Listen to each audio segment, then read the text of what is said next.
Hello and welcome to my YouTube channel.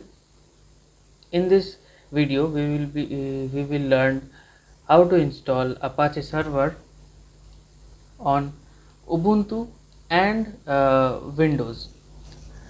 First we will learn how to install Apache Server on Ubuntu, then we will see the same thing in Windows. So to install Apache in Ubuntu, we will need Ubuntu version more than 16.04, and currently this device which I am using is 24.04.3 LTS version, and I will recommend each and everyone to use the LTS version only, because these are the stable versions developed by Linux. Okay, for Windows we will be using 10 or 11. We can use 10 or 11 basically, but I will be using 11. Apache can be run on both the OS. Okay, uh, let it be 11 or 10, it will run smoothly. For Ubuntu, the minimum disk space, the minimum RAM is required is 2 GB, and the same case for Windows, but specifically in current type 4 GB is the minimum, but Apache can run on 2 GB also.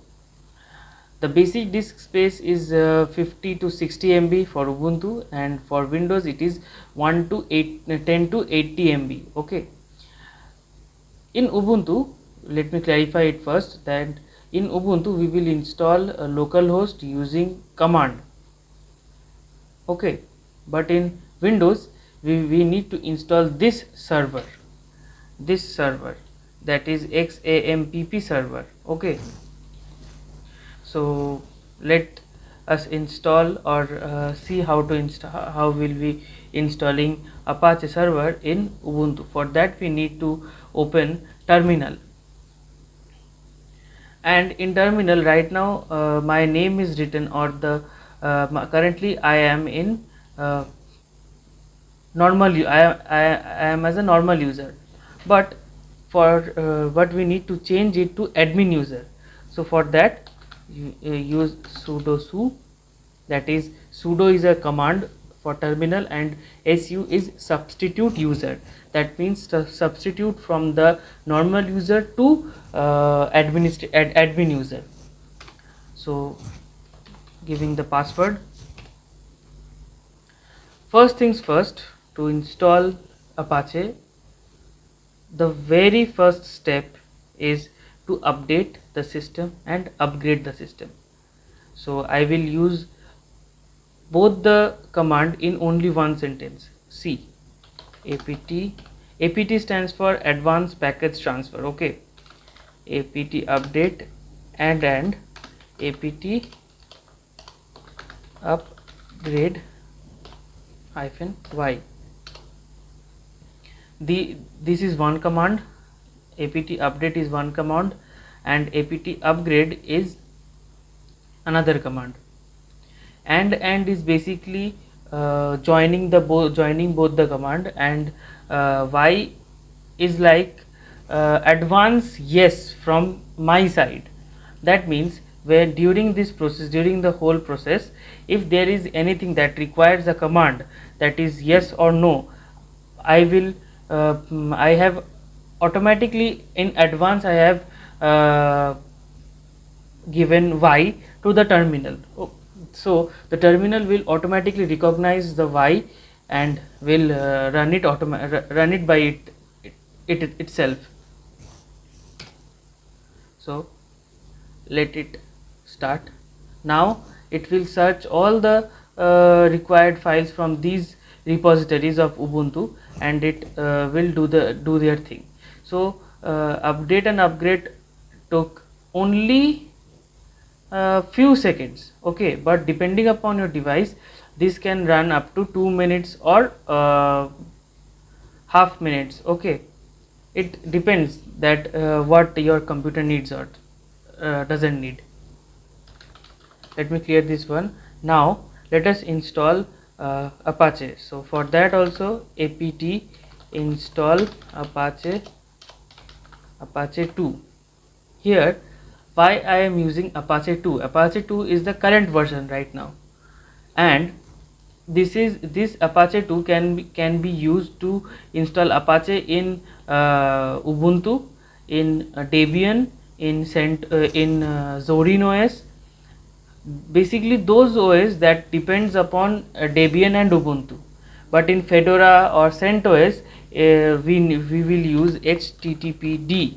We should use HTTPD. This is the default command for Apache when you are using Fedora distributions, that is CentOS. Okay, so we will remove that thing, and now we will install Apache 2. So what is the command? apt install Apache 2. So let's hit enter. So see, it is asking for Y or no, Y or N. So I will be providing Y for 7451 KB, that is 7.4 MB. So I have provided Y, and now it will download all the thing that is required.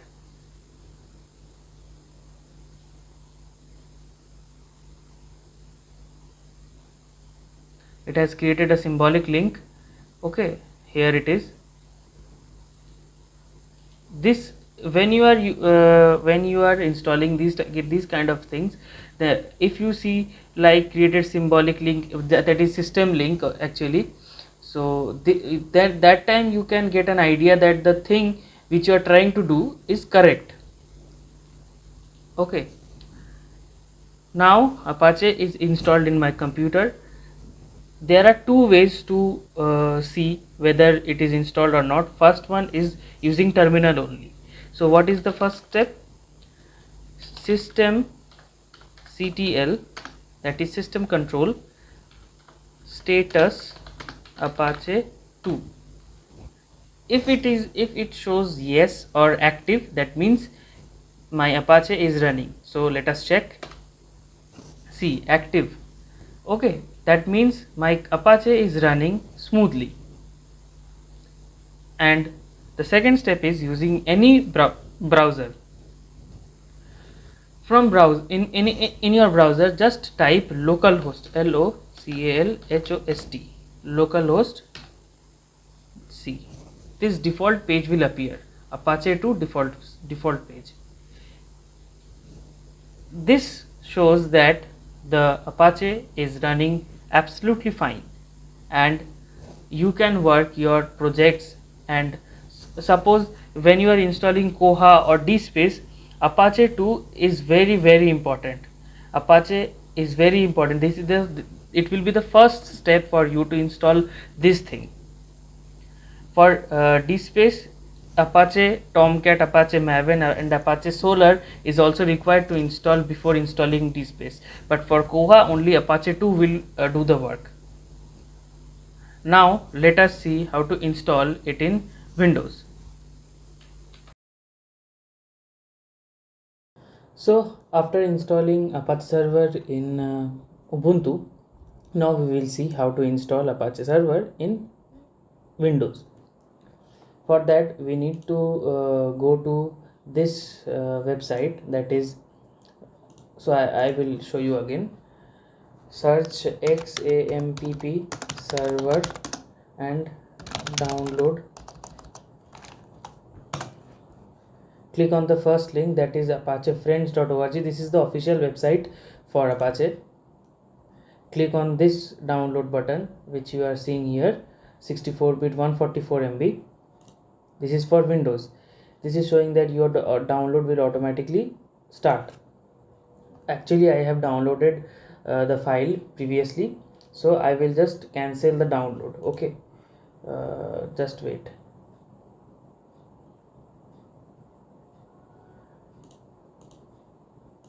So I have now cancelled the download. This is the file. Let me click on this, press yes. Just follow the on-screen instructions and you will be able to download Apache Server. Okay, so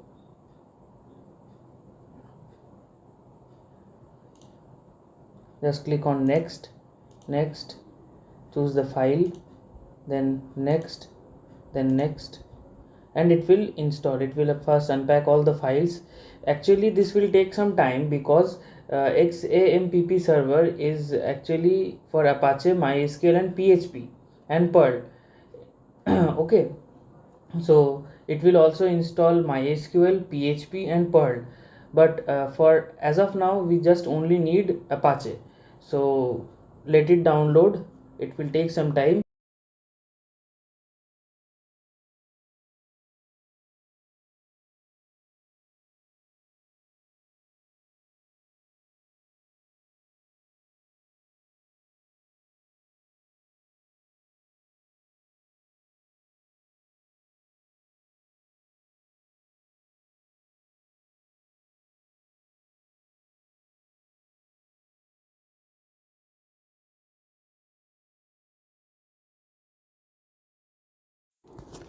So after the wait, finally XAMPP server is now complete. It is saying that do you want to start the control panel now? I will not. I will just untick this and click on finish. Okay, now the file is the server is installed. Okay, like Ubuntu, we just opened our web browser and just wrote localhost. Okay, then it showed the Apache default page, but as of now it is not showing, but we have installed the server.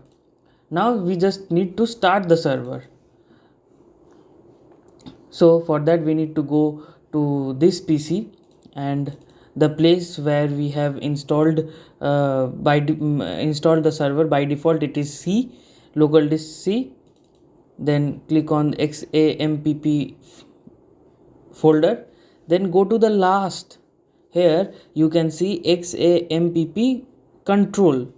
It is saying start, stop, then control. Click on this application, then it will open a panel. Okay, here it is. This panel is showing Apache, MySQL, FileZilla, Mercury and Tomcat. Tomcat is another version of Apache. It runs the backend of a file. Okay, for now we will just focus on Apache. So click on this service, just click on start. See, PID number is showing 74961864. This means it has started. By default the port is 80. For Ubuntu it is also 80. Let's check it out on our website. So open the browser and just refresh this page. You will see XAMPP, Apache, MariaDB. MariaDB is actually MySQL, PHP and Perl. So if this page is showing, that means the Apache server is correctly installed in your Windows device. Here you can see phpMyAdmin, that is integrated with MySQL. Okay, here due to some reason it is not connected because I think that MySQL server has some error actually, so let it be. Here you can see the PHP version, but Apache is installed. That was our video, and thank you. If you guys really learned anything, then just click the subscribe button and hit the like button. Thank you. And actually to stop this, just click on the stop button, open the app, panel app, and click on the stop button. It will automatically stop. Okay, let's check again. Click on refresh. I guess it will stop. Yes, the site can't be reached. So to start the Apache, just need to click on start button and it will start automatically here. And if you click on stop button, it will automatically stop.